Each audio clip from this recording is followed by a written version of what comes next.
VT de abertura Educação à Distância. Diferentes formas geométricas se movem, cortadas pelas cores azul, verde, amarelo e vermelho. Se transformam na logo da Escola Técnica Estadual Professor Antônio Carlos Gomes da Costa. As cores e formas se misturam em fundo azul e vermelho. Abaixo e à direita da tela, o nome: Educação à Distância. História da educação brasileira. Refletir sobre as teorias educacionais que orientam o processo educacional no século XX no Brasil. Descrição do professor Durval Paulo. Ele está em pé, é branco, cabelo curto, preto, olhos castanhos, veste camisa branca com detalhes na gola em verde e azul, visto do ombro para cima. Olá, vamos começar a trabalhar nossa terceira competência, nossa terceira semana da disciplina História da Educação Brasileira. Nós vamos tratar sobre as teorias da educação brasileira, os debates sobre essas teorias aqui em nosso país. O período que nós vamos nos ater é do início da nossa colonização até os nossos dias. E eu gostaria que antes de nós começássemos, você fizesse uma reflexão sobre a escola que você estudou. É a mesma escola, tem os mesmos comportamentos, os professores e os estudantes das escolas de hoje em dia? Possivelmente, é fácil nós chegarmos à conclusão de que algumas coisas mudaram. E se nós fizéssemos essa comparação voltando 100, 200, 300 anos atrás? Seria muito mais fácil identificarmos que, de todo esse período de tempo até os nossos dias, há uma modificação, um processo de mudança na forma de se ensinar e nos mecanismos que são utilizados para se aprender. É mais ou menos sobre isso que nós vamos tratar nessa semana. Se fôssemos dividir toda a história do Brasil em fases de influência pedagógica para cada um deles, o primeiro período compreenderia ao nosso período da colônia, com a chegada dos jesuítas e a implementação de sua política pedagógica aqui no solo brasileiro. O público-alvo eram os índios e seus filhos, principalmente as crianças. Era uma forma da cultura europeia adentrar dentro do mundo do índio, mas também havia a educação para portugueses e seus filhos e as relações dos diversos grupos que ocuparam aqui o Brasil. A educação e os espaços eram muito mais simples e rudimentares do que os dias de hoje. Então, o formato de educação era uma educação tradicional. O ato de decorar e de memorizar eram de extrema importância nesse período. E a gente vai ver durante a nossa disciplina como as teorias educacionais e pedagógicas vêm desenvolvendo novos mecanismos para que a condição do professor e do estudante seja mais fácil e consiga produzir muito mais frutos. A educação jesuíta desse período tradicional tinha uma função política, tinha uma função cultural, que era a transmissão de todo um aparato cultural europeu para a população brasileira. O segundo momento que nós indicamos de teorias pedagógicas aqui no Brasil compreende-se a chegada das medidas de Pombal aqui no Brasil até os anos 30 do século XX, que vai compreender mais ou menos ao final do período colonial, o período imperial e o início da República.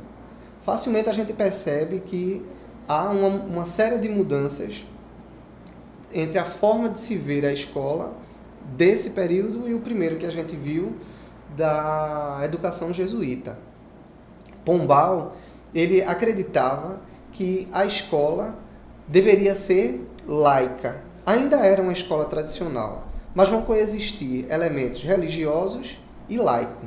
Laico dá a ideia de uma educação onde a influência religiosa não estivesse presente. Não à toa, ele impede o trabalho dos jesuítas em solo brasileiro. Mas há, dentro desse período, algumas inovações e alguns pensamentos de propostas pedagógicas chegam ao Brasil. Um deles é o método de Lancaster. Ele pensava a escola como um espaço onde se tivesse que aglutinar um grande número de crianças para poder se ensinar. Durante o período dos jesuítas e mesmo da proposta das aulas régias de Pombal, as aulas eram muito individuais, eram grupos muito menores, não se tinha essa preocupação de uma escola com grande quantidade. Lancaster, ele pensa nesse formato, mas pensa também em algo semelhante a alunos monitores, onde os alunos mais destacados, eles trabalhariam com um grupo reduzido de estudantes, repetindo aquilo que tinham aprendido do professor. Ainda é um formato tradicional, mas se percebe um avanço em relação ao formato anterior. Uma outra contribuição desse período é o ensino ou a educação intuitiva, que este sim vai ter uma proposta mais ampla para a educação, que seria: a escola não pode apenas ficar na transmissão oral das informações. Ela precisa ter um espaço adequado, mobiliário adequado. O espaço onde os meninos irão estudar tem que ser enriquecido com quadros, tabelas, elementos do reino animal, do reino mineral, para que ele consiga perceber e sentir com a sua sensibilidade corporal tudo aquilo que a natureza oferece para que ele aprenda. Tanto que das propostas dessa educação intuitiva era a excursão, os passeios, para que não ficasse restrito ao ambiente escolar, mas que houvesse que se extrapolasse esse ambiente da escola, mas também melhorando o ambiente da escola. E essas duas propostas vão ser relativamente utilizadas aqui no Brasil, vão ser alvo de preocupação dos políticos da época, de pedagogos, que pensavam a educação nesse período, garantindo um avanço para a compreensão da educação nesse período. A terceira fase dessas teorias pedagógicas nós denominamos de uma fase da pedagogia renovadora. Já começa nos anos 30 do século XX, onde a educação no Brasil já vinha sofrendo várias mudanças, principalmente com a proclamação da República e a preocupação de uma educação que favorecesse o desenvolvimento do Brasil. Mas nos anos 30, mais precisamente no ano de 1932, é lançado o Manifesto dos Pioneiros, um grupo de intelectuais que propõem uma série de alterações ao formato da educação aqui no Brasil. Esses pensadores foram influenciados por um estudioso americano chamado John Dewey, que no século XIX já fazia uma série de propostas para uma educação onde o aluno não fosse apenas um depositário de informação, mas alguém com autonomia e decisão daquilo que ele gostaria de estudar, na busca de uma postura autônoma, e o professor seria um mediador do conhecimento para esse estudante.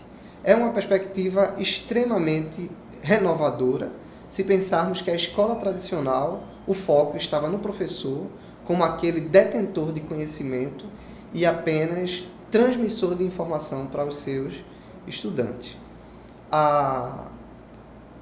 O documento dos pioneiros, ele teve grande repercussão, apesar de não ter sido implementado na época, mas já trazia a discussão de uma escola laica, continuando ainda do século XIX, mas gratuita, obrigatória para todos, pressionando o governo e as instâncias administrativas politicamente do país a verem a educação de uma outra forma. E pedagogicamente, essa corrente dos pioneiros estará embasada na escola nova, proposta inicial de John Dewey, com a nova percepção sobre o papel do professor e o papel do estudante. Já no finzinho desse período, nos anos 60, nós temos um movimento de educação que valoriza a cultura popular. A exemplo aqui do nosso estado, o Movimento de Cultura Popular, o MCP, que teve outras modalidades no país, onde o foco estará em atender as camadas mais prejudicadas ao longo da história do Brasil e também os jovens e adultos, que via que a educação não era um privilégio de alguns, mas deveria ser atendida, ou toda a população deveria ser atendida por uma educação de qualidade. A proposta da Escola Nova não foi aceita por todos simplesmente, ainda que propondo uma evolução ou uma preocupação real com as escolas brasileiras. Uma corrente católica, de educação católica, fez resistência à proposta da Escola Nova, porque um dos elementos presentes na composição da teoria, da proposta pedagógica da Escola Nova, era que a escola fosse laica, por entender que a escola não pode ser influenciada por elementos religiosos. E as correntes que tratavam da educação dentro da Igreja Católica não acataram essa proposta com tranquilidade. Houve diversos embates e, politicamente também, o governo teve que fazer concessões e negociações entre aquilo que era proposto pelo projeto dos pioneiros da educação e todas as outras alas que estavam preocupadas e interessadas na educação do Brasil desse período. A última fase compreende-se aos anos de 1969 até os nossos dias. Mais precisamente, mais próximo a esse período de 1969, quando o Brasil já estará vivendo a ditadura militar, há uma forte intenção da educação ser usada como um elemento para atender às demandas do mundo capitalista. Então, os cursos e o direcionamento da educação, que hoje nós entendemos por educação básica, caminhava para produzir uma mão de obra para executar as atividades demandadas pelo mundo do capitalismo. É o que efetivamente vai ser executado enquanto política, mas as diversas correntes pedagógicas desse período vão permanecer em luta, buscando uma escola que estivesse preocupada com a inteireza do aluno e não apenas um aspecto que fosse o aspecto profissional. Mas ao fim desse período, nós temos uma série de correntes que nós denominamos de pedagogia construtivista, com dois grandes expoentes, que são Vygotsky e Piaget, que propõem uma forma diferenciada de se ver a educação, envolvida não só com questões pedagógicas, mas também psicológicas, históricas, onde o aluno ganha proeminência e o professor não é um mero elemento abandonado na escola, mas alguém que vai ajudar o aluno a desenvolver, a construir o seu conhecimento, fugindo totalmente de um formato de escola tradicional, onde o professor sabe de tudo e o aluno simplesmente é depositário de informação. Mas, pelo contrário, esse aluno aprende não só com o professor, mas também com o seu colega de sala de aula, com os seus pais, com outros adultos, em outros ambientes que não apenas a escola, e o conhecimento não é dado e conclusivo, mas é parte de um processo que caminha continuamente na vida desse aluno, com a ajuda do professor, sendo o adulto e o conhecedor de outras competências e de outros elementos que vão ajudar o aluno no seu desenvolvimento cognitivo. Assim, nós concluímos as fases das correntes pedagógicas que influenciaram, de certa forma, a educação brasileira.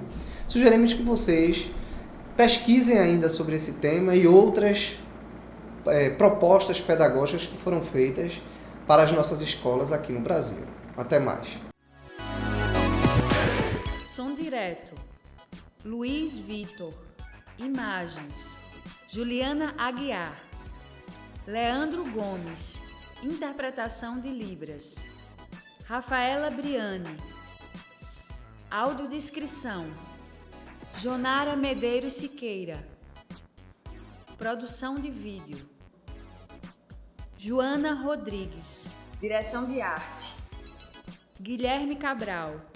Edição: Lisandra Vanessa Santos. Professor autor: Duval Paulo. Design educacional: David Souza Nascimento. Renata Marques de Otero. Terezinha Mônica Sinício Beltrão. Coordenação do curso: Terezinha Mônica Sinício Beltrão. Coordenação executiva: George Bento Catunda. Coordenação geral: Paulo Fernando de Vasconcelos Dutra. Videoaula produzida em março de 2017. Conteúdo produzido para os cursos técnicos da Secretaria Executiva de Educação Integral e Profissional, em convênio com o Ministério da Educação, Rede ETEC Brasil.